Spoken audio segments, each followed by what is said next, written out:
கள்ளக்குறிச்சிக்கு நேரில் சென்ற விஜய். கள்ளச்சாராய சம்பவத்துக்கு நேரில் ஆறுதல்.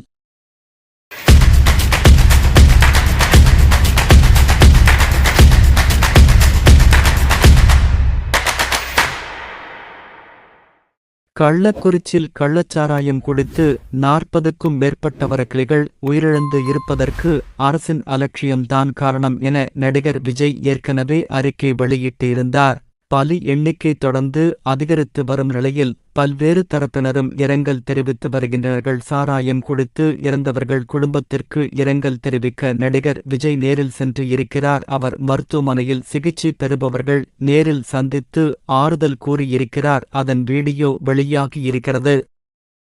விஜய் தமிழக வெற்றிக் கழகம் என்ற பெயரில் அரசியல் கட்சி தொடங்கி 2026 தேர்தலில் போட்டியிட இருக்கிறார். அதனால் தற்போதே முழு அரசியலில் அவர் கவனம் செலுத்த தொடங்கியிருப்பது குறிப்பிடத்தக்கது.